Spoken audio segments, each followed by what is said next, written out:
welcome to the show. I'm Vila Bianca. I'm Eric Murphy. This is Skeptic Generation. And we need to talk. And this is episode 7. Can you believe we've been doing 7? Like next episode it will have been 2 months. Yeah. 2 whole months. Apologies for any audio confusion. We figured out the problem, but it would have required us to go live late to fix it. So it turns out that our wireless receivers for our labs get upset by the Wi-Fi, which is right next to. So if we move the Wi-Fi to the other side of the room, great. But we can't do that without turning the internet off to everything and closing all connections. So we're going to do our best. Hopefully it's not too annoying. It'll even itself out. Also, Eric, I give you full permission to tell me if my lapel mic is doing a weird thing. Last episode, it apparently flipped over. And it kind of flopped this way. And so your audio was really, really low. Okay. Next time, you can. No offense will be taken. I know. Okay.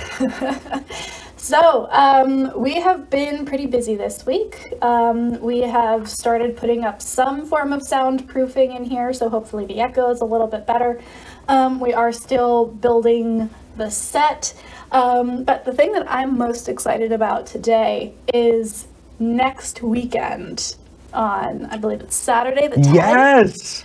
The day after my birthday, by the way. The day after Eric's birthday. I'm turning... 29. No. I'm not trying to... I just forget. Am I turning 34? You're turning 34. I'm turning 34 on July 9th. Yep. Yeah. That's going to be fun. But we are going to be spending your birthday and then the day after in Kentucky for the Ark Encounter protest hosted by the Tri-State Freethinkers. Yes, we even put this together. Go ahead. Yeah, so we are going to be going there to protest Ken Ham's Ark Encounter. There are quite a few reasons why we do this.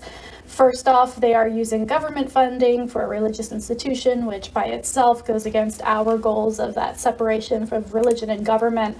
But also, while using these government funds, they actively discriminate in hiring practices and even really, truly badly mistreat their employees who are Christian and agree with them on things. One thing that I would suggest you guys check out if you're curious, about 9 months ago, Apologia had an interview with a former Ark Encounter employee, and it was damning to say the least. So for sure, if you can't make it out to Kentucky yourselves and see us and a whole bunch of other awesome speakers, we're going to have Phil Ferguson, Mandisa Thomas, Dietrich von Doom, Kelly Helton is going to be there too. So we're super excited. We would love to see you guys out there. We're going to bring buttons. But if you can't, we are going to be hopefully recording. We're going to do our best. Because we're new, we don't really have everything we specifically need to be able to take everything out on location yet. And I really haven't even added things to the Amazon list because I haven't thought out that far. But I really should. So stay tuned. What we're going to need is a laptop to connect the XAir to, and probably some safe carrying cases for our tech. That way we can fly with them. And Right. I think that's most of them. So... Should have known better than to get Eric on a tech planning tangent. I'm sorry, but we're going to do our best. Yes, absolutely. So we're super excited about that. It's going to be our very first live and in-person event as Skeptic Generation. My first live in-person event ever, because all of last year, all the conferences I was supposed to go to got canceled. So I'm unreasonably excited about this. Yeah, this is your first live appearance. I mean, so in 2019, I was able to go in person.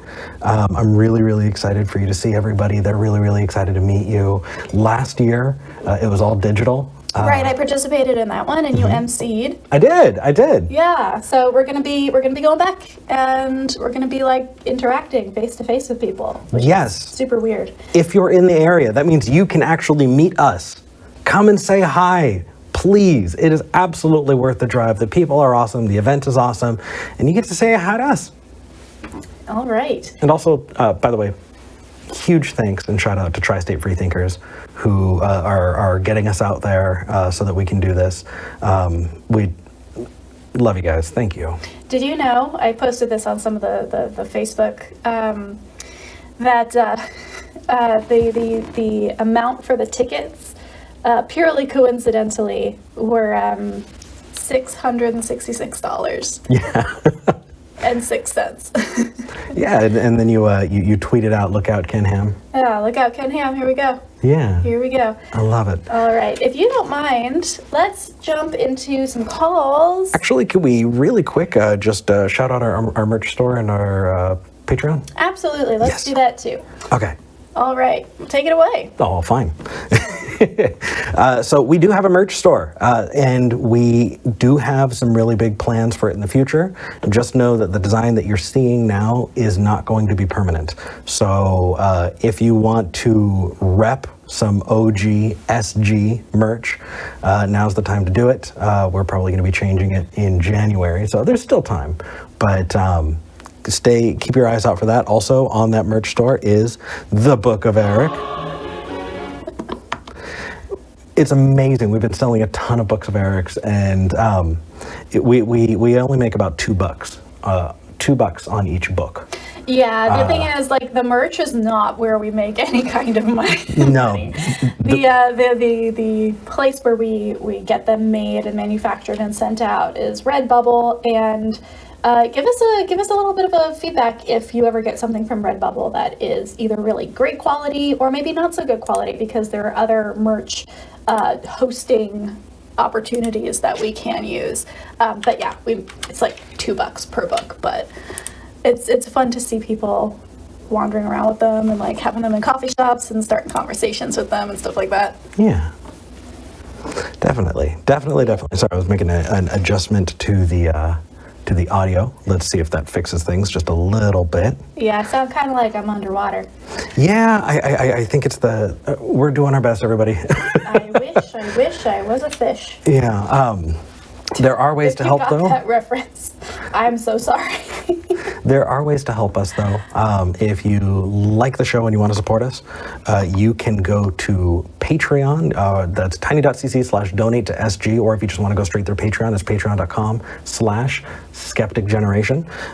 We have an Amazon wish list where we're putting the stuff for our tech needs, because it turns out we need a lot, but people have been helping us and we sincerely appreciate it. And if you just want to buy us a coffee, you can go to tiny.cc/tipsg, and that's a way to just shoot us a coffee. We appreciate it. This is my coffee today.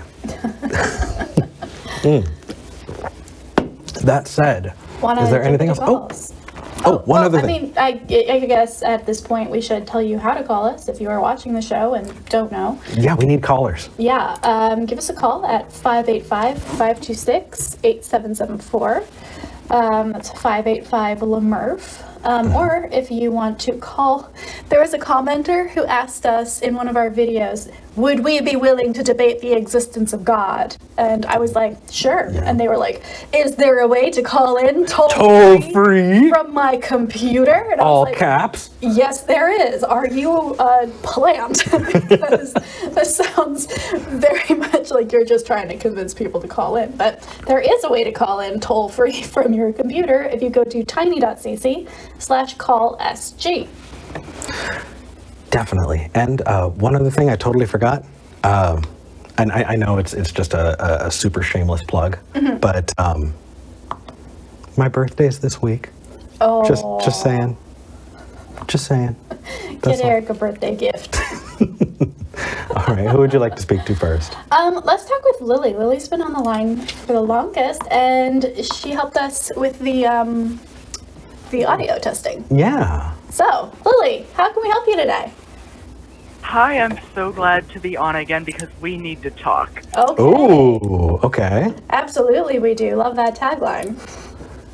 So, thank you. I got it from some people that are, I quite like them. You can check them out. But the last time I called, we talked a bit about math, and there was this angle that V brought up, the qualia angle, if you recall. We're not quite getting there today, but I think this will prepare us for a future call if we want to explore that, because I need to do a bit more research into that too. I'm finding, as I look into it, that I don't know a lot more than I know, which is fun, but I Well- want to have at least something prepared. You can only know You as know? much as you know at any given time. So No, that's quite true. That's quite true. I love it. What can we talk about today? So I'm going to start with, the screener's notes hopefully say, I am not a theist, but this is an argument for God from John Lennox. There are a couple angles that you can take it. There's the standard one, and then there's one that goes a bit deeper into some of the philosophy of math side that I want to address more.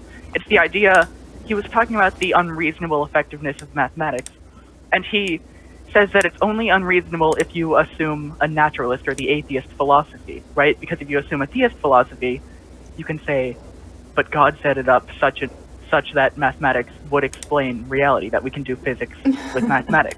But if you assume a naturalist worldview, then it would be unreasonable and it would just have to be a happy little coincidence. But, I mean, the structure there, if A, then B, if not A, then not B, therefore A. What you're saying is that if God was real, it would explain this. That doesn't...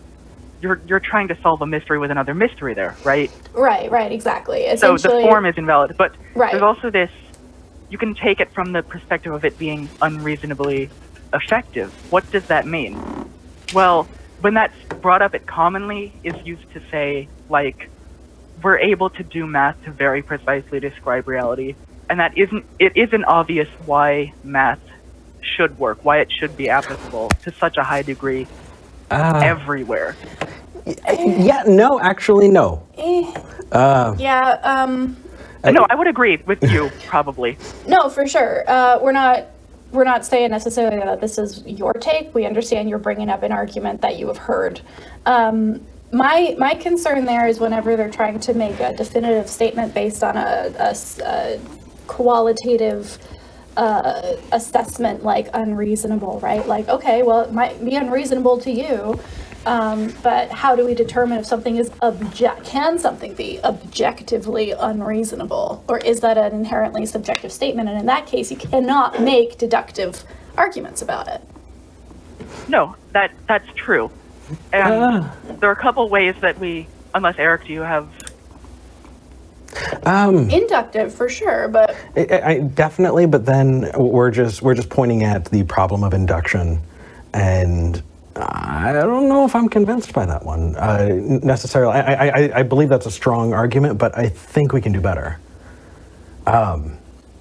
And it's just linguistic. It is just entirely linguistic. Yes. But I'll be happy to. I think if I jump into the linguistic, we'll wind up going in a totally different direction. So y'all go ahead, and I'll save mine so that we don't go off in way different directions. Okay, yeah. So my personal view on the unreasonable effectiveness, there are two main ways I attack it. The quicker way is that, if we talk about math, we're just describing the structure of something, whether it's counting, that's set theory and cardinalities of discrete sets, whether it's, so any way that and then that goes into this view of which gets a bit into brain stuff, which is why I'm probably going to try and contact Shannon at some point but it plays into an intuition we have about the world, right? We see the world, and we can only see the world for our perception of it, right? You cannot look beyond your own looking at things. Like, if we were to try and see reality rather than through our senses objectively, whatever the fuck that would mean, that might shift the way we play into it. So mathematics, whether invented or discovered, it is either a human invention or a human discovery. That's sort of plagued with our own perceptions, our own biases towards thinking with these certain structures. And then our perception of reality is too plagued by our own perceptions, our own ways of thinking. So you're asking, basically, how does this tool of the mind go with this other function of the mind? right. Essentially, it's as pure agnosticism as you can get before you jump into solipsism, where you're like, I can't know anything beyond the fact that I perceive things in a certain way. Therefore, and we cannot know things, or nothing else exists except for my perception. But yeah, as soon as you get down to that granular level, everything kind of falls apart, including math. Sure. Yeah. I honestly, I think that entire qualia piece is creating a subcategory that should not exist. I really strongly think that it is a miscategorization. Eric hates qualia, by the way. I hate qualia. So if you like I qualia, do too. call I in. do too. Yeah, if you believe in qualia, please, we do not want to strawman you. We would like to talk to you. Is We're doing our believing best. qualia the correct phrasing of that? I do though? not accept qualia as I feel like it's like believe useful in argument.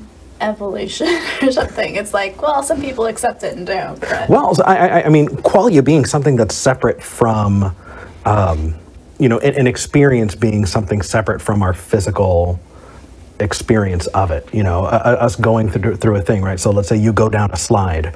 Okay, well, you can explain V going down the slide, but can you really embody, can you ever understand or experience V's subjective experience of going down the slide? As if that is a separate thing that itself requires. see, I disagree A with category. you entirely. I think it does deserve its own category. No, why? Because it's how we talk about subjective experience. Subjective experience is still a thing, even if it's subjective. No, I entirely agree, but I'm saying that your subjective experience does not map differently to the description that you give of it. I think that's So you slide down the slide, right? And you tell me about your subjective experience of it. right. Is your sliding down the slide different in the way you understand it than the way you would describe it? Yes. In a way that deserves its own category Yes. of reality? Yes. I fundamentally disagree with you, Vila Bianca. I fundamentally disagree with you because you can't, just because I did not experience it the way you experienced it, does not mean that it is something other than, I mean, if that's the case, then yeah, it goes right back to what you said, right? You're trying to describe a memory then makes everything subjective and you toss everything out, or you leave everything in. And I think if that's the case, then you're tossing everything out. So obviously, I think you need to drop the category. You need to drop the qualia category. I disagree, but we can have a podcast episode about this or some behind the scenes debate between the two of us. Would you like to see that? Would you like to see us go at each other for the existence Personally, of qualia? yes. I would so much love to have episodes of just you two picking a topic on which you fundamentally disagree, and then just There are actually quite a couple of those. Yeah, I mean, people in the chat are saying, "What the hell are you talking about?" So let me go back just a little bit. So qualia is often used as an argument for the existence of God or the existence of the supernatural, because it is something that they say cannot exist as in a purely physical world. So. I used the example of V sliding down the slide. Those are things that exist in this physical world. And V has a memory of that, which exists encoded in V's brain. But somehow, the activity of going down the slide, for some reason, creates a new category that is outside of this material plane called qualia. I think you're using it weirdly though, because you're like, oh, outside the material plane. Things exist outside of the material plane. No, they don't. They may exist as concepts, but then if people don't know what you mean by exist, which most people don't, So you're saying- muddying the waters so for you're saying everyone. It doesn't exist because some people might misunderstand the concept of existence? No, I'm saying there are better ways to describe it, and if you're going to use the word existence, then I think you have a responsibility to make sure that other people understand it. Otherwise, use language that people are better going to be able to understand the concept of. I 100% agree with you, but that does not equate to a thing existing or not. That equates to how well you describe the thing. Okay, so really quick, so people understand, because I was trying to explain it. Chalmers, I believe, is a philosopher who said, can we ever describe what it's like to be a bat? Right? We can describe how it lives, what its activities are, what its diet is. We can explain different things about its biology, but you could never explain the subjective experience of the bat in a way that someone could explain it the same way, in the same way that a bat experiences it, and points to that as a new category called qualia, and uses qualia as something to point to and say that exists in the same way physical things exist, to point toward the existence of a soul or to a supernatural realm, to a place where those souls go, because the soul is the thing experiencing the qualia. Right, exactly. And my concern there is that they're using this concept of something existing, a subjective experience, as proof for God, in the same way that they use the beginning of the universe, or the quote unquote the fine-tuning argument as existence of God. We can agree on some of the concepts. Possibly the universe began to exist. A lot of people who are scientists who know more than me think that. But we don't have to say that doesn't exist because we don't like the conclusion they come to. I didn't say that. Math doesn't exist in the same way. Right. And that goes right back to, now we're getting into my explanation of it. Okay. So Lily. Sorry, Lily. We went way far afield there. No worries. Lily. I like that direction. It clarified a few things for me. Oh, good. Just remember, we're both two assholes on the internet, and so clarifying it, we may have just confused it more. So take that with a grain of salt.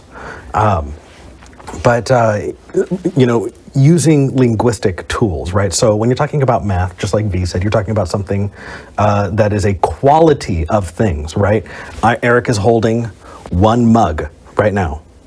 The number one is being used to describe a quality of this mug, and that is that there is one of them in my hand, right? And because of that, the number one exists as a concept, not as a thing that is existent in the world that you can experience or touch, or that has, some kind of manifestation that interacts with the world around us, right? It is a qualitative thing.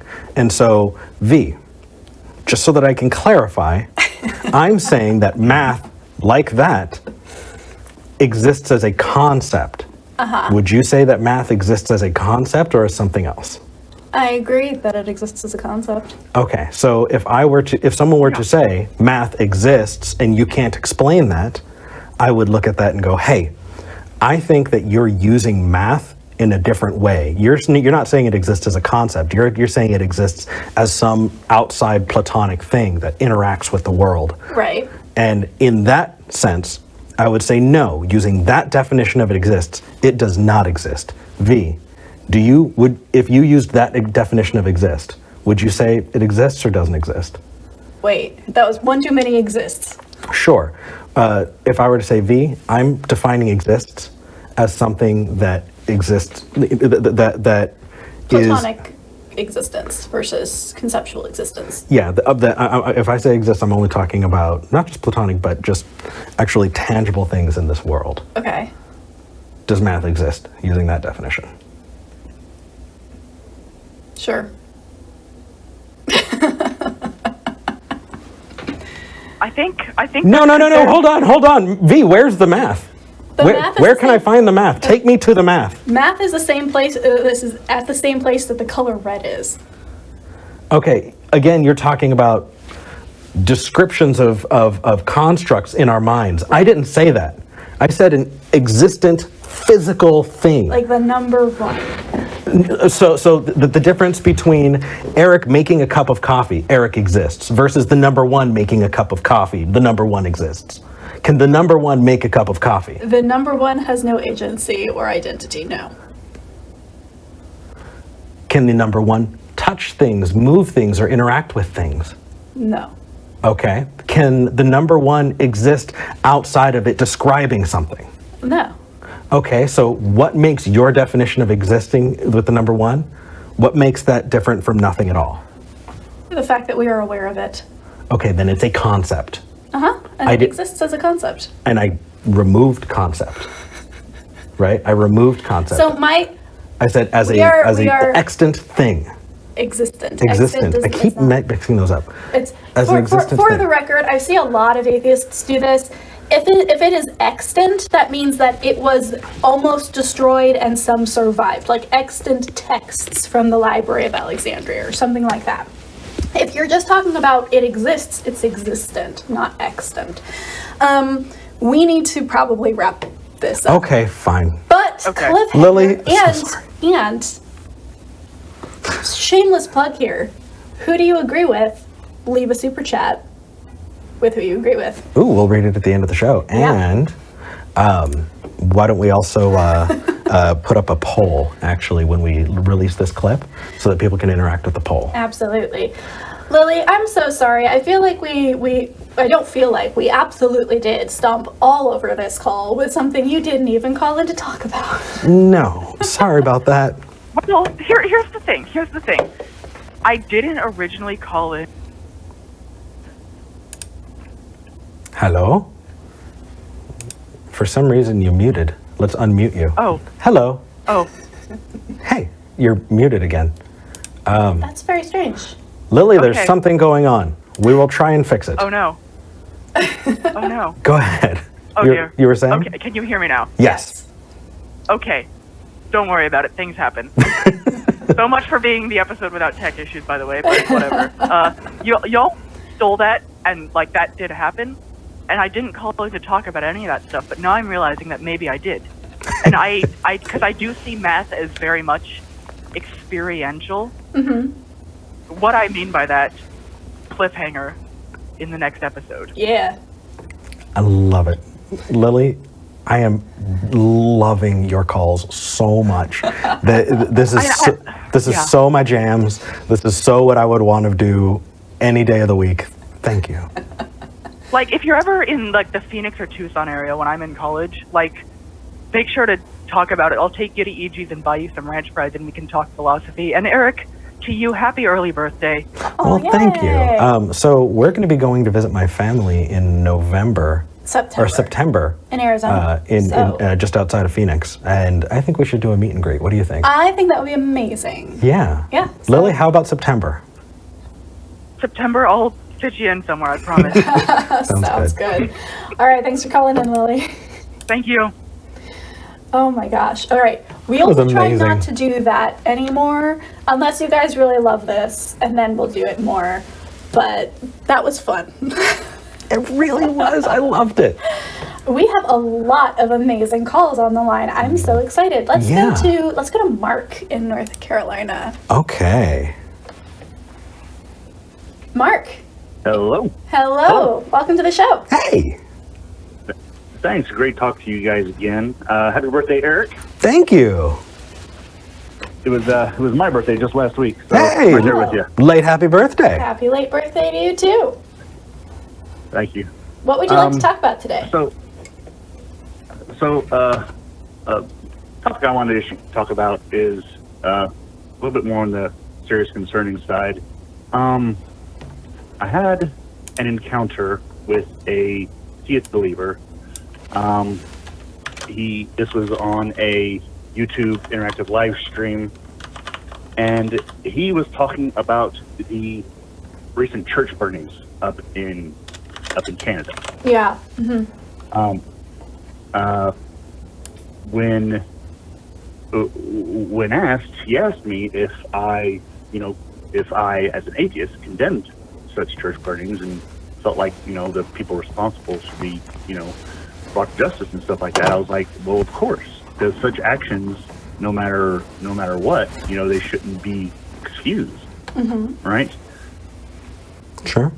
But when we got into the reasons on exactly why this was happening up there, and I asked them if they condemned what the Catholic Church had been responsible for, the deaths of those 1,000+ Native American children, they justified it with the response of, they're nothing more than totem-worshipping pagans who needed to find Jesus. Damn. Well. That's rough. So I'm the reason I'm calling is just for a bit of advice and direction, because I'm rapidly approaching the position of being actively anti-theist. To kind of combat people of this nature. That, I mean, this person is live on YouTube with hundreds of subscribers. People listen to them. Yeah. What should do you think it would be better if there were more atheists who were also actively anti-theists? Do you think that is a you think that is a correct position to hold, to not only be atheist, but to actively be anti-theist? Because, I mean, not only with this other subject, but I mean, the here in America, the theists who are actively trying to abolish abortion and make, fetal death be prosecuted as murder, they're blind to the long-term, extraordinarily detrimental effects Yeah. of such actions if that were passed. Yes. So that's kind of looking for some little bit of direction and advice, and what your thoughts on that is. Absolutely, Mark. Thank you for bringing this up. This is probably a really good thing to talk about on July 4th, by the way. Happy American Mythology Day. Oh, hey, happy 4th of July. Yeah. Forgot about that. So for those of you who don't know what has happened over the last couple of weeks, the last month, in Canada, underneath Catholic residential schools that closed, only back in the 90s, they have found, trigger warning, mass graves of dead Indigenous children. It's beyond 1,000 kids at this point. And recently, a couple of Catholic churches in Canada have been being burned. Now, we don't know who is doing it. There are people trying to say it's, the Indigenous people there. We don't know that. There is no, justification for saying that at this time. But frankly, if I found 1,000 of my children murdered underneath a school that initially took them away from me, that would not be out of the question, burning down a church. I'm just saying. So there are a couple parts to this. The first is, I don't necessarily objectively disagree with burning down a building as long as there's nobody in it. If there are no physical harm to individuals, then you know what? That is a very impactful form of protest, and that's just me personally. That said, I don't think being an anti-theist is the answer here for a couple of reasons. First off, it can stymie conversation in a way that I don't think you want, Mark, and I know I don't want. Because if it's already hard enough to talk to somebody and say you're an atheist, it's going to be 10 times harder to talk to somebody who needs to hear what you have to say if you are an anti-theist. Can be useful in certain circumstances for sure, but in general, I think that it stymies conversation. But also, I think that it's a little too broad for this instance because a lot of the Indigenous people who were targeted by the Catholic Church were also technically theists. They just didn't believe in the Judeo-Christian God. So saying you're anti-theist would be lumping everybody in that situation in the same group and saying they are all equally bad.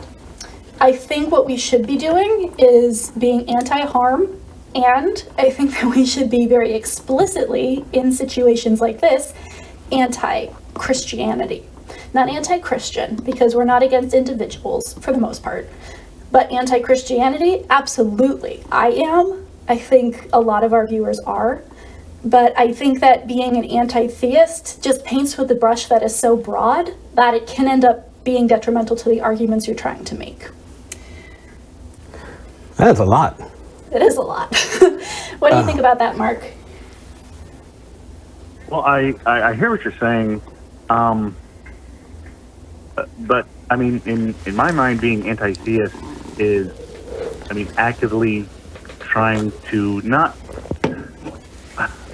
so much telling people that they're not, they can't believe what they want to believe, but more being to the point that we should not allow people with these especially extreme religious beliefs to be in any kind of position of power or authority or influence over other people.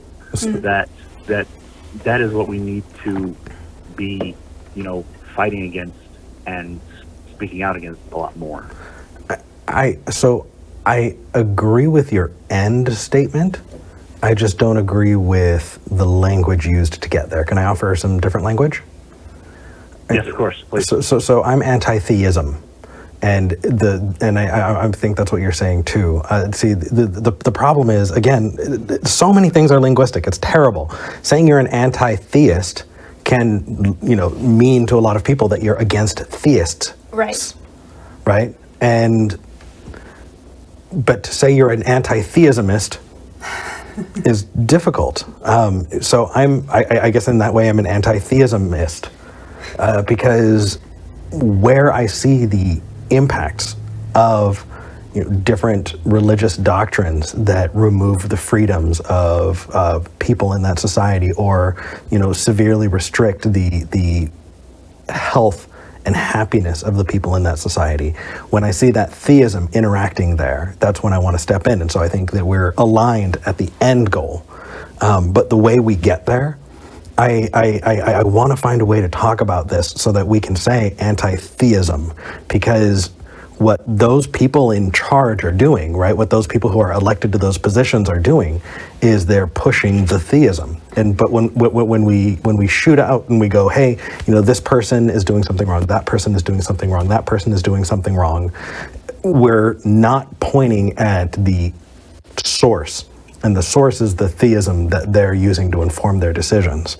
And so while we align on what we're doing, we're fighting for the separation of religion and government, there's a narrative way to approach that I think is harmful, in that I think a lot of religious people would look at that and go, they're against me as a human and not against my ideas as a theism.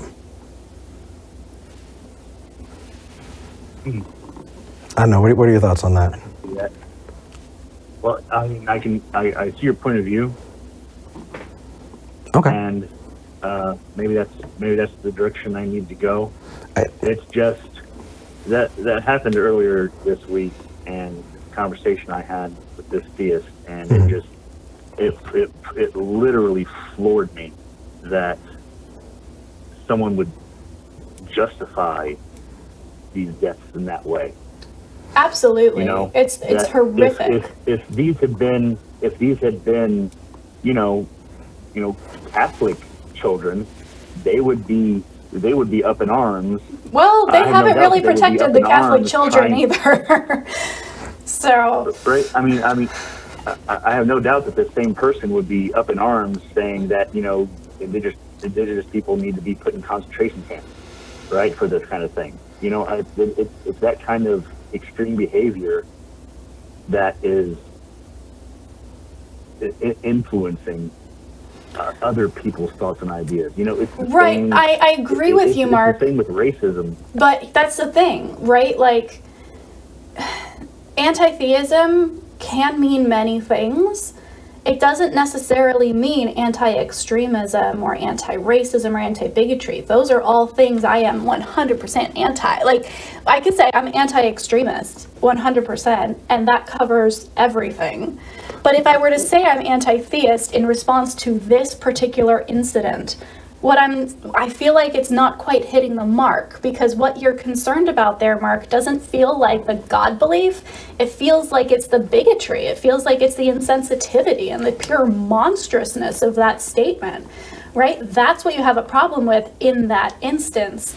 So while we can agree that theism, especially Abrahamic religions, very often can lend itself to that kind of thought process, it doesn't necessarily mean that that is the reason that person said that thing. Is this just going to be the episode where Eric and V disagree on everything? I think it might. I think this is going to be an interesting episode, you guys. Yeah. I do see exactly what you guys are saying, that, I mean, being anti-theist is more personal towards individual people, while anti-theism is being focused more on all the ideas and concepts that religions have. Right. I think you can be both. And I think that there are situations where you absolutely should conceptually be anti-theist. But I also think that when you're using that label, you need to make sure you're using it in the way that is most useful to that situation. Because if you responded to that person, well, I'm an anti-theist and I disagree with you, they wouldn't be called out on what they needed to be called out on in that moment. That was a racist fucking thing to say. How fucking dare you say that, you insensitive prick, is what they need to hear in that moment. I would ask, if you didn't have this religion, would you still be a bigot? Right, exactly. And I think separating that, I mean, that's one of those situations that is this person using their religion as cover for their own bigotry, right, as a justification for their own bigotry, or are they feeling compelled? Oh my, that was terrible. Or are they feeling compelled to take a position that they don't necessarily really believe because they're being instructed to by their religion? I know that there are plenty of people who, when gay marriage was being legislated here in the States, there are a lot of people who were religious who voted against gay marriage, who didn't personally have a problem with that and weren't bigoted that way, but went with their tribe and were told, hey, you know what, this is not what God wants. And so they go, well, I guess that's not what God wants. It's, God's rule and not mine. And so to say that to those people, hey, you are a bigot versus you're perpetuating bigotry, and your religion is not an excuse for the perpetuation of that, because that makes you labeled a bigot just like everybody else. I feel like it gives an out for that person to make the decision to go, shit, my actions, even if I think that, my tribe is telling me that's what I should do, I disagree with you. Well, I think it's more nuanced than we can have a conversation in 13 minutes and 40 seconds. That's fair. But Mark, thank you for calling in. This was such an important topic. I'm really glad we got to talk about it. And it's unfortunately very timely with the holidays going on. Yeah. But thank you so much for calling in. If you're considering using the term anti-theist, you know what? If that's the term that works for you, then absolutely you should do that. But my only suggestion would be make sure that the label is serving you and serving the kind of conversations you want to have. Okay. Hey, thanks a lot, Eric and V. I appreciate all your thoughts and concepts, and I'll be thinking about this quite heavily over the next couple of days. Absolutely. I appreciate all your work. Keep up everything. Keep up the good work. Thanks, Will Mark. do. Take care. Bye. So I got to say, this is a perfect in for a poll as well. So if you're watching this as a clip throughout the week, do you agree with V? Do you agree with myself when you're talking about theism or anti-theism? Right. This is just going to be the Do You Agree with Eric or V poll series this week. Well, what kills me is that we have troll commenters who are just like, oh, the dogma of these people is really just their personal, their atheist religion that they're spouting. Right. And yet we could not agree less on I think some we of these could topics. Technically agree less. Well, but there was somebody who's like, the cutesy couple thing isn't working. You can't agree with everything the other person says. I was like, have you watched this show? Yeah. All right. I really want to talk to Robin. Ooh, yeah, let's do that. Robin in Washington, D.C., welcome to the show. Hello, Robin. Can you hear us? Robin. Yeah, I can hear you. Can you guys hear me? There you go. Yeah, we can hear you just fine. How are you doing today? I'm doing good. How are you guys doing? Doing good. Excited to talk to you. What can we help you with? Yeah, I just wanted to call and see one or both of you guys can answer this question, but I'm first just curious as to whether you one or both of you classify as a hard or a soft atheist. That seems to be the topic of the day. I honestly hate every single term that refers to these dichotomies, like hard, soft, positive, negative. It sounds awful, whichever way you spin it.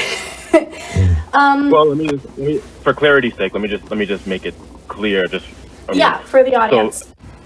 Right, exactly. So like when I say hard atheism, it's just the categorical denial of all gods, and just God being that which is ultimate and the grounds for everything. Soft atheists would say something like, I'm not committal, I don't know, that can't be known. So anything on that kind of a spectrum would be considered, in my view, to be a soft atheist. Okay. So I'm going to weasel into the middle ground there and say that for every single God that has been proposed to me as existing, I am a hard atheist because I absolutely do not think that they exist. There may be a God somewhere out there, kind of deist universe type God that doesn't interfere with our world. And in that case, we couldn't know because there's no way to test that. It's unfalsifiable. In that sense, I am a soft atheist. But for the Christian God, absolutely, I'm a hard atheist. For other gods that I have done sufficient research into, also hard atheist.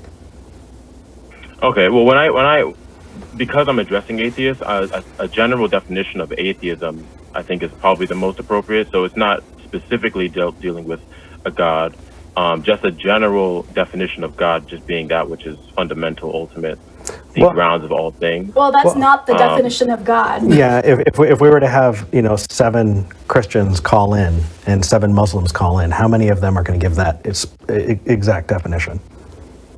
Well, that's the category that all of the quote unquote monotheistic gods, all those gods would fall into that category. Where did you get that? Where did you get that from? A Muslim would say that.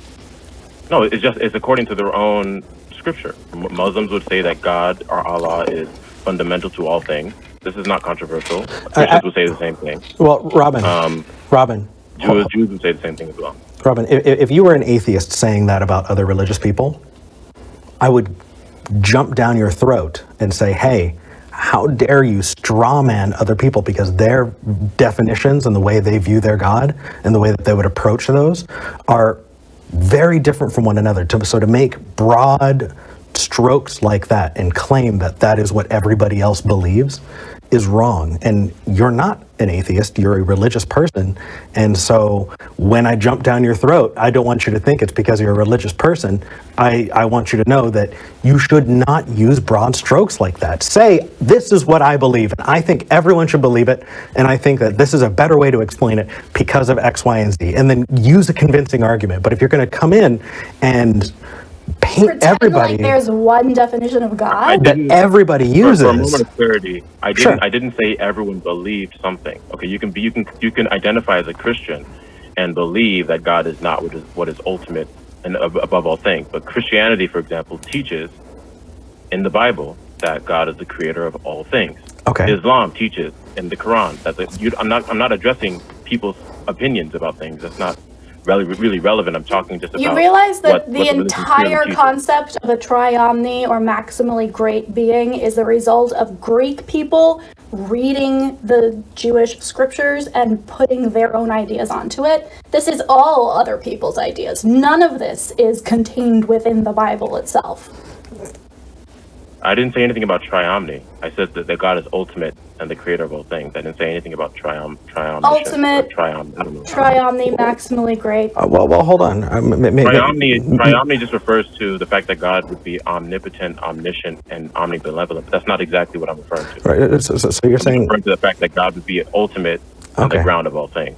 Okay, so are we talking about ultimate the same way that I could go buy an ultimate cheeseburger from a food cart down in Austin? Maybe we're not using ultimate the same way. If you're not talking about maximally great, then what does ultimate mean to you? Oh, great is just a subjective word. We can go into that. I'm just trying to deal with the general definition. When I say ultimate, maybe I didn't clearly define that. So when I say ultimate, I'm just saying that all things derive and depend upon that. So whatever is ultimate, all things would derive and depend upon that thing. Okay, so how did it derive? What? How did it derive? What's a being? Yes. Yeah, so you're Wait, pointing. It's a being now? Well, I mean. Yeah, the entity, the being. I came in here asking about whether or not you believe in God. So yeah, it would be a being. Definitionally. Okay, so let's hold on, because I know we're going to go off in a different direction if we follow this train of thought. And I want to push through and pin down on the ultimate thing because I'm very curious. Are you talking about like a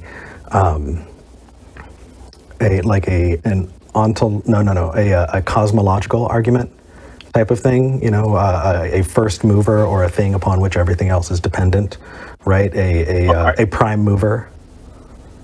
Right now, I'm not even arguing for that God actually exists. I am a theist, but I'm not arguing that God exists. I just want to have clarification on to whether or not your position is whether or not God exists. Right. I'm not arguing on a cosmological standpoint. V gave it, and I agree for the most part enough to move forward in the conversation. But we're talking about ultimate, and I'm really, really curious because when you're saying apparently it's not a subjective claim to say something is ultimate. But when you use ultimate, and we ask you what ultimate means, it sounds like you're using the cosmological argument. And I just want to make sure because I don't want to straw man you. And so I'm saying, hey, Robin, here's what I think you're saying. Does that match up to what you're saying? Because we don't want to straw man you. So Robin, when you say ultimate, are you referring to something that would kind of be in line with the cosmological argument? I'm not giving the cosmological argument, but yeah, if ultimate as defined by the cosmological argument would probably fit with what I'm saying. Good. But I'm not giving the cosmological argument. Totally understood. But we're understanding definitions, which means we can have a productive conversation. I mean, definitely. If we understand each other, if we see each other, then we can move forward, and that's freaking awesome. Okay, so now we know what ultimate means. So am I convinced by the cosmological argument now? Well, he's not giving the cosmological. He just asked in reference to the cosmological argument, just so you can understand what ultimate means. Right, but the reason. Well, may I please? Go for it.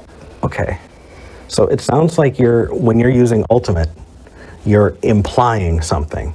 And so if I use the word ultimate, I would need to use that same implication, right? If you're saying ultimate in the sense of the cosmological argument, right? And just so people who are following, the cosmological argument is this kind of prime mover, right? There had to be a first thing that created everything else because everything is contingent upon, something else creating it. So there has to be kind of a backstop there. So when Robin is using ultimate, he's referring to this idea of a backstop. And so if I were to use the word ultimate, I would be saying, well, I'm totally on board with this prime mover, this backstop, to move forward. And so if we don't agree with you that there's an ultimate anything, then how can we have this conversation moving forward? How can we continue to understand each other and have a productive conversation? That's fine. That's what I'm asking you. I'm asking you if you believe that there is any ultimate at all. Oh, okay. And specifically that the ultimate would be a mind, right? Well, and so you said, oh, go ahead. Oh, no, I'm sorry. I just want to make sure that we're super clear because you're being really, really good, and I want to. I would hate to get caught in the weeds here. A mind is an extra bit, but if we just stay with ultimate, then after that we can get to mind. So can we put mind on the shelf for now, and just stay with this kind of ultimate? It's nebulous, but it's a good starting point. Yeah, I think the caveat of a mind is actually very, very important when distinguishing between a theist and an atheist. But if you want to just put that to the side for the second, we can do that. Okay. But I would say that the main differentiation between a god and that which is not a god is that a god would be a disembodied mind as opposed to some sort of a naturalistic cause. So that's why I think it's very relevant. So to discuss whether or not is the question ultimately? If you don't believe ultimately? anything is ultimate, then I think that's. If you don't believe anything is ultimate at all, then I mean, mind or not mind, it wouldn't matter. Right? Robin? So we could put that to the side for now. I think that the ultimate, not ultimate conversation is useless at this point. Because if you're going to ultimately go to a disembodied mind, ultimate, not ultimate, limited, can only exist in this room, the answer is no. I do not believe in a disembodied mind, ultimate or otherwise. Okay. So why don't you? So then that gets kind of to the. Is there anything else that needs to be cleared up, by the way, before I ask a follow-up question? No, I think it's cleared up really well. I'd love for you to answer V really, or did you already answer V? Yeah, I already said Okay. don't believe in a disembodied mind. Okay, What's your follow-up? So then as long as we're moving forward, we're understanding that we understand each other, and that when we're using this language, we need to be aware of what we've discussed so that we don't talk past each other. That's all. Go ahead.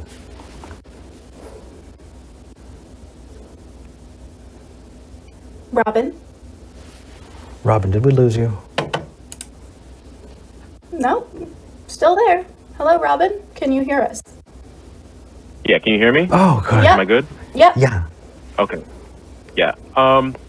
So just follow-up question. Why don't you believe that anything is ultimate? Or, I mean, in this case, why wouldn't, if you don't believe anything is ultimate, then that didn't follow that you don't believe that a God would exist. I God would didn't- be definitionally ultimate. I didn't say So anything. why don't you believe? I didn't say anything about What do you say? ultimate. I said I don't believe in a disembodied mind, ultimate or otherwise. I think ultimate is a useless term in this context if we're ultimately going to get into whether or not I can believe in a disembodied mind. That is a claim that is not falsifiable and unproven.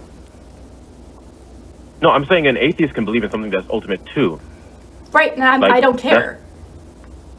Okay, well, if you don't believe it's a mind, you'd still be, if you don't believe in a disembodied mind, that's still relevant to whether or not God exists. Because if a disembodied mind doesn't exist, then God doesn't exist, as he's been defined. Right, exactly. So either way, ultimate or disembodied mind, those two are necessary or essential characteristics to the definition that I posited. So then I just shift focus into the idea of a disembodied mind. Why don't you believe that that exists? Because so far we have not been able to prove that a mind can exist outside of a physical brain. Mind is an emergent property of sufficient brain cells. You said you brought something up that's important. You said you haven't proven that that can be the case. Right, we have sufficient evidence to assume that the mind is the emergent property of brain cells interacting at a complicated level. We do not have any evidence that it is anything other than that or can exist outside of a brain. Okay, what is your standard of proof? What makes something worthy of believing, in your opinion? Multiple corroborating, how would I put this? Multiple people who are experts in that field corroborating something independently of each other while actively incentivized to disprove it. Okay. Is this along the lines of some sort of an empirical methodology that you're kind of referring to, or is it something different, or is it more than that? I think that for things relating to the brain and the things that happen inside the brain, the scientific method is probably the best definition there. Okay, I'm asking more generally. Why would you believe anything to be true, as opposed to its opposite? See, you're trying to get me back on the script, man, but I'm not talking about whether or not anything is true. I'm talking about specifically whether or not I believe the mind is true, and I gave you a reason why. So you give me a reason why you think the opposite is true. Well, I believe that the opposite is true because I believe that God has revealed himself. But I'm just asking why. So wait. You brought up the concept of. So I have to have multiple corroborating sources to back up mine, but you get to believe your thing because you believe God revealed himself. I'm going to give this to you and step away for just Your standard of evidence is different than mine. Right, exactly. I asked you about your standard of evidence for claims, not the other way around. I don't appeal to the consensus as a general. I mean, in a general sense, I guess that could be an indicator, but that's not my grounds for why I believe something to be the case. I have what is known as a revelatory epistemology, meaning that all knowledge is derived from God's revelation. But aside from that, I was just asking, when I asked you the question about evidence, I was just being more general. Maybe I didn't make that clear. So I was just I'm making a general statement about why you would believe anything to be the case, why you would accept any piece of evidence at all. And so when you said corroborating evidence, I thought that's what you meant. If anything that is worthy of belief has to have corroborating evidence. Is that your position?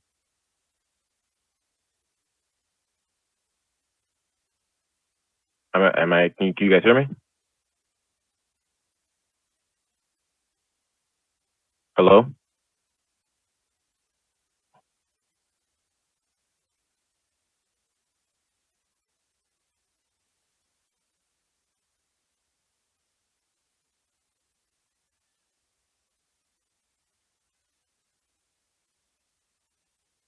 Hello?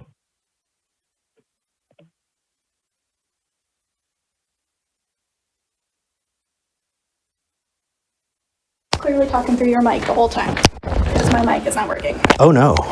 Yep. I can hear you. I can hear Okay. you guys Well, now. Yeah. that's embarrassing. Sorry hear you about now. that. Apparently my mic hasn't been working this whole time, and I've been using Eric's mic, which is why I've been low. And Eric left the room, so no one could hear me anymore. So we will My have bad. I to. could hear you before. I could hear you before. I know just to cut off, but I could hear you before, Pete. So Okay. you were fine. I tried to quietly step away to use the restroom, and that did not work out well. Nope. All right, so now I'm going to put this here so that we can both use it Okay. for the continuation of this show. Oh, that's so embarrassing. That is very embarrassing. All right, so here's the deal, Robin. I think that you like to go broad and you like to go general because that is where you're comfortable playing and that's where you can play your word games. I am not talking about how I know anything at all. That's not a concern for you right now, unless that's why you called in ultimately. What we're talking about specifically right here is how I know why I believe that a mind cannot live outside of a brain. And that's all, right? We're not getting into solipsism unless you want to talk specifically about that. But I think that we should talk more next time about the standards of evidence we both have for believing that we believe. Right. So I made it clear that my standard of evidence, my epistemology, I have what is known as a revelatory epistemology, meaning that what constitutes good evidence to me, what makes something worthy of belief, is if God has revealed it. How do you know if God has revealed it? I'm just asking. What? How do you know if God has revealed something to you? God's revelation. That's the basis of my epistemology. So anything. You know God's- that you God's know that revelation. you know that you know, huh? That's your evidence? No, I didn't phrase it that way. No, you didn't phrase it I that think way, that's but that's what I'm misinterpretation. hearing. So can you clarify? How do you know if God revealed something to you? The same way I know anything else, which is God's revelation. Do you understand that epistemology is a theory of knowledge, right? So when you ask me how I know something, right? When I say I have a revelatory epistemology, that should answer the question. I want to know Because what you're asking revelatory questions means. about epistemology. What do you say? It's really bad. I'm not sure. I don't want to know what epistemology means. I know what epistemology means. What I don't know is what revelatory means. So explain that part without saying, I know that I know that I know. Okay. Revelatory or revelation is just anything that indicates God or God's communication. So revelation is just God's communication from His mind to our mind. Okay, so that can take many different forms. For example, there's special revelation, which is God's direct communication to various individuals. The Bible would be an example of special revelation because it's the recorded word of different prophecies of Jesus talking to disciples. That would be considered special revelation under that definition. General revelation would be, for example, everything that God has created. So that would be you, me, the device that we're speaking on, the microphone, anything that God has created or God has ultimately caused. Well, if God created this microphone, I'm going to have words because it's shit. Okay, so it sounds like you really don't have a good definition for this. Again, you're going very broad and very general. You're saying everything in the world is revelation. Therefore, how on earth can you determine whether or not something is revelation if everything is? What if I said that through revelatory epistemology, God revealed to me that a disembodied mind doesn't exist? Well, I think you mischaracterized what I said. First of all, I was being very specific. But you asked me a question of what revelation is, right? So that's a very general question, and that has multiple different parts. There's not going to be a simple answer to that question. So I did try to break it down into two different categories, so you have an idea of what types of revelation. And in certain instances, right, I would defer to special revelation for certain types of knowledge, as opposed to general revelation. So, for example, the Bible has a lot of different doctrinal truths, right, that I wouldn't find necessarily I wouldn't find directly in general revelation as it's been defined. Okay. So, yeah. I'm finding very little of use in this definition. That could be me, that could be you. I think we should have this conversation continued next week or the week after if you want to call back, and we can talk more about what constitutes revelation and what doesn't. Because if everything is revelation of some form, then nothing is not revelation, and therefore you can't determine what revelation is in the first place. It's like, when the fish are like, what water? Well, definitionally, that would have to be the case. In the world where God exists, everything would necessarily be revelatory of Him, because God would be the creator of everything. Well, Robin, that's a topic for a different. If you want to continue that next week, we can. Absolutely, definitionally, I wouldn't disagree with you. Absolutely. That everything would necessarily be revelation. Okay. I want that conversation. Call back. Can I two quick things just as homework, because I'm going to ask them next time you call back, Robin. By the way, want to heap praise upon this entire conversation for being respectful, civil, and really, really fun to listen to, except for our audio issues, which is entirely our fault. But the two things that I'm going to want to ask Robin, so you don't answer it now, but answer when you call back, is number one, how can you determine, if I say I have a revelation that you're a liar, how can we tell which one of us is telling the truth? Because only one of us could be. And then the second, I entirely forgot. So I guess that happens with live shows, but I'll give you back to V. All right. Thanks so much for calling in, Robin. Do call back. I think we have a lot more to talk about. Definitely. All right. Thanks, you guys. Thanks for picking up my call. Absolutely. Bye. So for presuppositionalism, which is what that was. That was. Should we give a short definition of presup for people who don't know or haven't experienced it? Go ahead. Okay. So presupposition, or the, I forget the name, the official name of it. It starts with a P. No, it's a tag. Transcendental, thank you. The transcendental argument for the existence of God carries within it this very difficult circularity that says that if God exists, then God exists, essentially. So if a God exists, then that God is the source of all things. And so if you're pointing to a thing, then if that God exists, it defines itself into existence. And for people like us who don't believe, it is really unsatisfying, just because it's so circular on its face.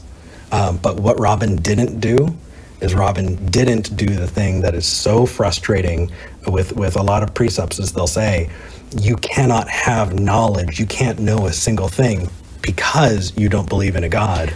Well, to be fair, I think he was going to get there if we let him. But he didn't. And the fact that he didn't jump in there, but explored definitions of things and said, here's how you define things. Let's acknowledge how you define a thing so that we can continue the conversation. That's why I was so happy to heap on that, hey, we reached, a milestone of understanding what the other person meant when they meant ultimate, so that we can move forward. I love that. Awesome. Yeah. All right. Now we're just passing the mic back and forth. Honestly, what a day. This has been a day, but you know what? We're getting through it. Let's talk to Dean in North Carolina. I don't have a thing made up for Dean, so we're just going to need to take a second. All right, you do your movie magic over there. Hi, Dean. Welcome to the show. Dean Meadows. Hello. Can you hear us, Dean? Going once. Dean, I made a thing for you and everything. All right. Well, let's pop him back in the queue and take Nick, who wants to challenge your assertion on numbers being descriptors. Oh my. Well then. I'm going to pass this little lav over to Eric. Nick? We're just going to hold on just a second. Oh, Eric still has to let people know who you are. Hi, Nick. Welcome to the show. Hi, how's it going? Doing good. Currently working with one working mic, but hanging in there. It's temperamental for sure, but we're doing our best. What do you want to talk about? Well, I wanted to talk about your assertion that numbers are just a descriptor. Okay. In the statement, 5 apples exist, I think it could be argued that the 5 is the number of objects that exist, and apples are the descriptor of them. Ah, okay. So I love that. I just tweak that a little bit. Okay. A while back, actually, I did an episode of Murphy's Law back when I did Murphy's Law, when we would kind of review episodes of our prior call-in show and kind of go over maybe what we did right, what we did wrong, or a little bit more information about it. And I specifically did an episode with Jenna Belk. Maybe someone in the comments can link that episode. But essentially, in my mind, okay, in my mind, I kind of have this wireframe. So you're thinking about an apple, right? So Okay. imagine like a computer program that has an apple. So you have this kind of a wireframe of an apple. You haven't actually mapped any texture on it or anything like that. In my mind, that wireframe, right, is existence.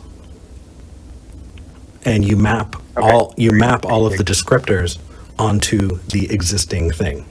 And apple and the number 1 are things that you map onto it.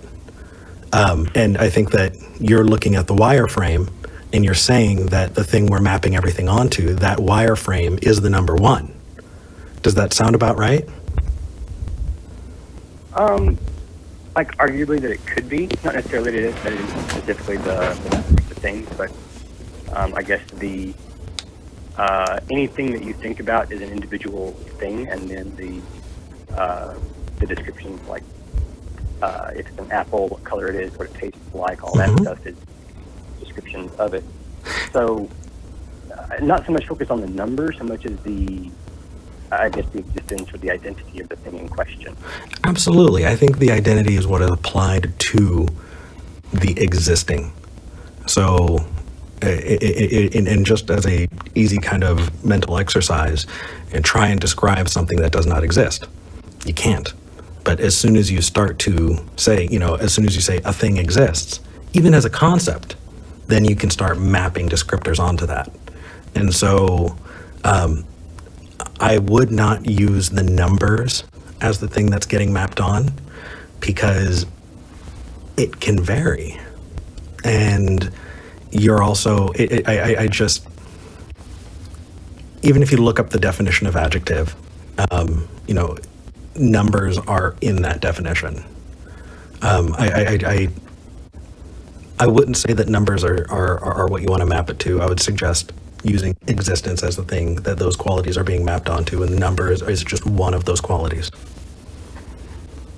So in the simple sentence, like 5 apples exist, or I have 5 apples, something like that.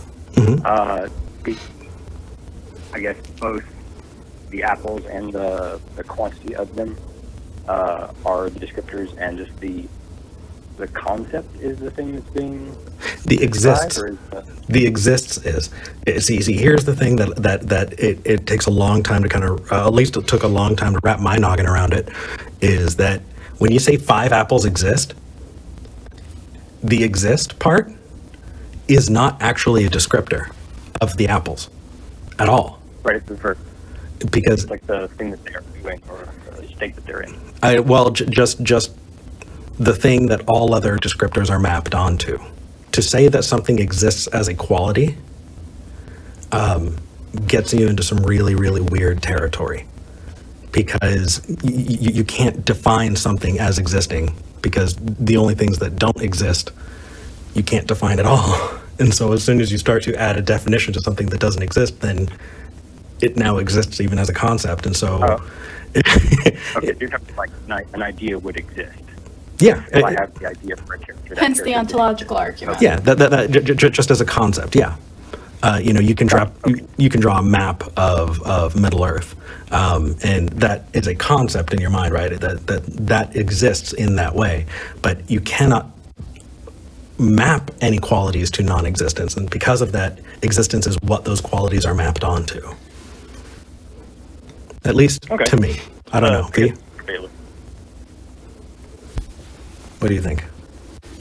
I think that was very interesting, and we should probably move on to the next call. That's fair. It was like a minor thing, but I was like, hey, I felt like I bring it up. Absolutely. No, I know Eric had a blast with that. I love it. My only concern is that the audience might not be at the same speed. So we want to make sure to keep it moving. Kind of bored. No, but you guys both sounded like you knew what you were talking about. I had fun being on my phone for a minute there. And we're very, very happy that you called, Nick. Thank you so much. Thank you for taking me. Y'all have a great day. You too. Bye. But I want to get there. It's so fun. I know. We should have an entire numbers stream at some point. We can talk about the book of numbers. We can talk about how to get people's numbers. We could talk about the... Ooh, if somebody wants to call in about the book of Numbers or Deuteronomy or Kings or Joshua, call, because I am in. And as far as numbers are concerned, do you want to try and pick up our next caller? As far as numbers are concerned, Yeah. that was a stretch and a segue, but okay. I was trying. Let's try Dean one more time and see if he's still on the line with us. Dean, can you hear us? I can hear you guys. There you are. Hello, welcome to the show. What's going on?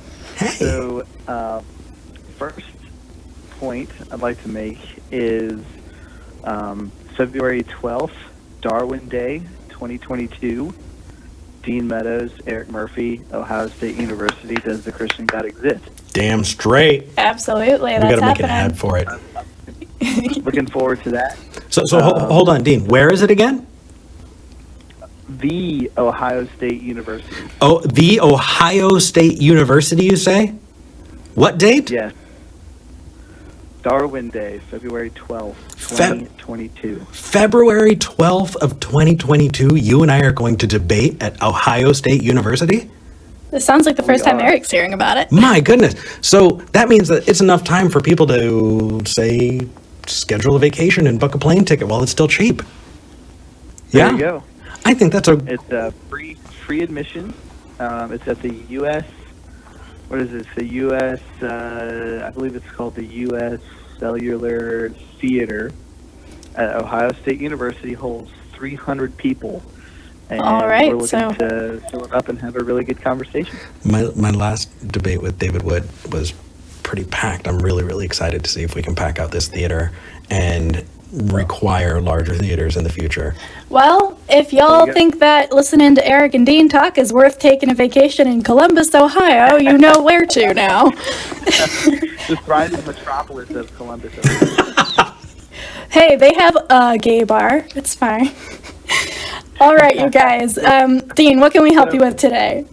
So my question is actually, aside of the cheap, shameless plug, is for V. Yeah. And what's your opinion on this? Because I've got no idea in this area. You're the resident expert on sex, gender, and identity. So I had my a show about question that at one point. Yeah, go ahead. There you go.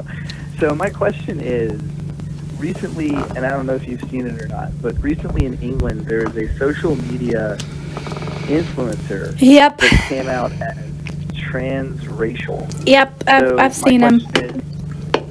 Right. So my question is, like, where does that play or stack, or however you want to, word it, in the trans movement? Is it something that's actually viable, or is this something that probably should not be promoted, endorsed, however you want to describe it?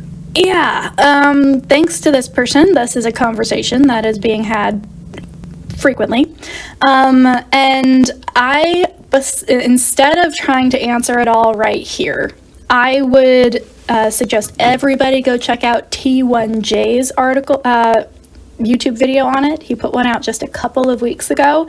It's really good. And it talks about the differences and it talks about his perspectives on it. And essentially the bottom line, which I agree with, is that saying that being transgender will lead to people being transracial is like saying that somebody who is left-handed will lead to more people with sleep apnea. they're different things, and just because one exists doesn't necessarily mean that the other does.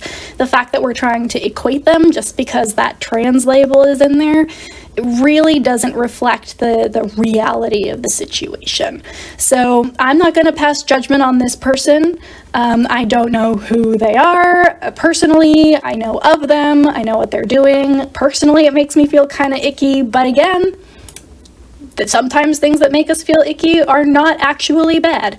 I would also defer to people of different racial identities who are, being impacted by this. I just know that there is no inherent connection between the two, and saying that one exists does not automatically mean the other one does. Right, and I would, just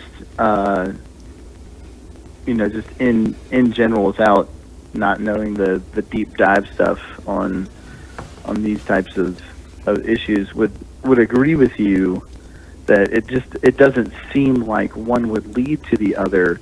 I guess my question would be, just as an inquiring mind, is there any, I guess, how would you, if someone, not that I would use it as an argument, but if your fundamentalist Christian came to you and asked you, okay, so what is different about the argument for, say, transgenderism as opposed to transracialism? Why couldn't the same rules apply for one as it applies for the other? How would you respond to that? Because I can see that that's probably going to happen if it hasn't already happened. It has, and I honestly don't have a good answer for a conservative Christian who probably knows next to nothing about race or gender. I think that before we can start having these kinds of conversations, we need to actually sit down and educate people beyond like a fourth grade understanding of biology and sociology. Right. And I think that has to come first, because if we try and condense these complicated conversations into stuff that 8-year-olds can understand, that's not the best way to do things, right? Just because somebody doesn't understand what gender is or what creates different racial identities, just because someone doesn't grasp that doesn't mean we have to play down to that level, right? They have to get up to a point where they understand these nuances and these differences. And I can say I don't even fully understand all of it. So I would not be the right person to have that conversation. But what I would do is say, check out T1J's channel, because he has a great video on at least broaching that subject. What's the name of the channel? I'm sorry. T1J. I'll link it in I'll link it in the video description as well. It's pretty good. Okay. Well, awesome. That's all I have. Once again, great show. Really appreciate you guys. Love you guys. Can't wait to see you guys in Columbus in February or Austin sooner. Sounds good to me. Thanks, Dean. Take care, brother. All right. Take care. Bye. Bye. Okay, they're going to be getting dropped out so we can have time for live chats. Okay, sounds good. Oh my gosh, you guys. This was a crazy one. Here we are holding on to single microphone between us. Not very high quality, but we'll do what we can. We're doing our best. So, a funny story. It looks like it's going to take a little longer for us to build this set than we thought.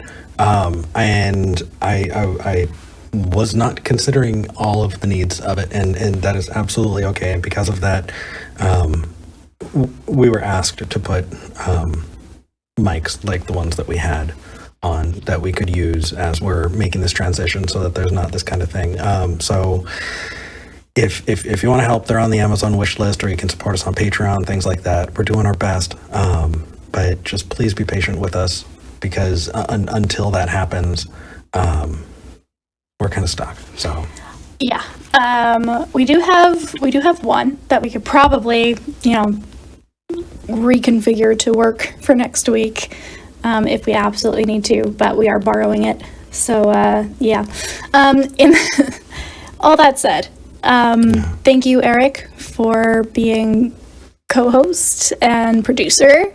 And thank you. for getting everything up there on the screen in a timely manner. I know that's difficult to do. I did my absolute best. You did a good job, except for when you left me mic-less by accident. I'm sorry. You know what? It's better than if I left the mic hot. Trust me, you do not want to hear. That is fair. Count your blessings. Get us people. demonetized.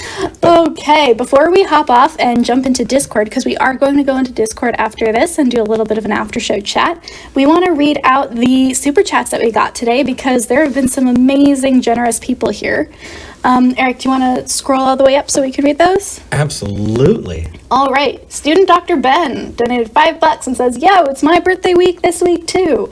I'm in school in Phoenix, so come hang out with me. All right. Happy birthday. Nice. Our next is from Tyreson. Numbers aren't descriptors. In 5 apples, apples are the... Oh, I think Tyreson's the person who called in. Tyson called in. Nice. Okay. All right. Irate Ginger says, coffee exists on its own merits. If everything else disappeared, the coffee would still be there suspended in the void. Numbers seemingly can't do that. You know, I think Janeway would agree with you.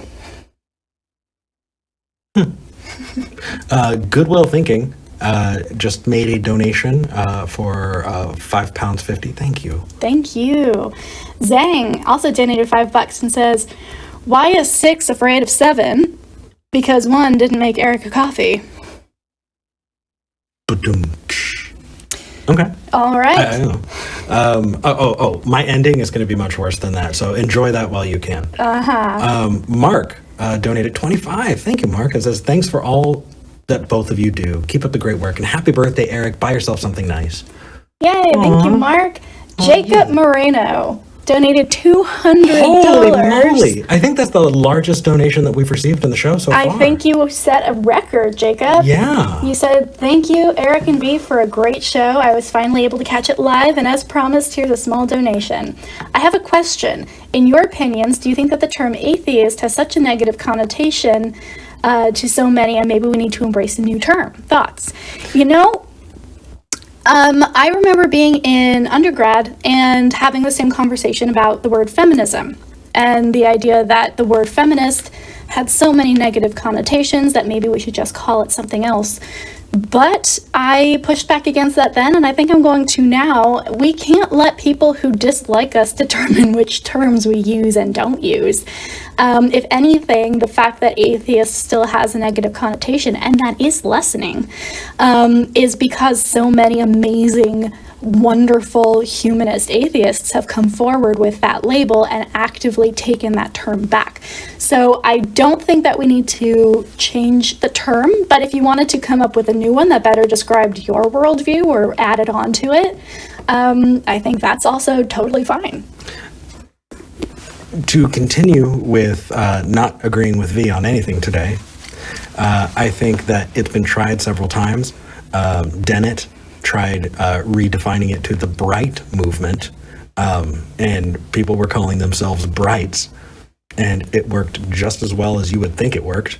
And then other people started with atheism plus, and atheism plus also didn't catch on. I think even if we don't like it, I'm sticking to it because the fact is, well, there are lots of facts there. I'm just going to leave it at that. But I've seen it done in the past and it did not work, and so I'm just going to stick to it. I'm confused about why you're disagreeing. I also think we should stick to it, though. Oh, sorry. Then I was so busy that I completely misunderstood your point. My bad. I apologize. Okay. Your turn. D donated $10. Says, trying again to get my super chat on. Got missed last week. Love you guys. You're my new favorite Sunday call-in show. Keep up the good work. Thank you, Deanna. Keith Heath says, because fishes have better life than people. They don't have all the care and stuff. You got it. You got it. I wish I was a fish. Keith got it. Keith is also our audio technician who helps with the podcast and is phenomenal, and who is going to be working so hard to try and fix the monstrosity that we created today. Keith, yes, we love sorry you. in advance, Keith, for all of this. Spider the Ateo just donated $5. Thank you so much. And the Blazing Wizard Pope donated 50 whatever DKK is. I'm such a terrible global citizen. Do precepts sup on soup or subways? That might have to be the thing that I say before the show to get my voice all limber. I think Precepts sup on soup or subways? I think first they need to account for the ultimacy of the reality in which that soup exists. Because without doing that, they really couldn't determine whether or not that soup was even there. And you'd have some very hungry precepts. Yeah. All right, you guys, thank you so much. This was amazing. I'm going to close it out, but until then... I didn't come up with one, so I'm going to use a birthday pass on this one, and I'm going to tell another joke because Oh, God. I'm so sorry. I'm going to do better, y'all. I promise. But this is good. Hey, V. What? What's red and smells like blue paint? Red paint, V. Red paint. I hate you. I love you too. Bye, everybody. Bye, everyone.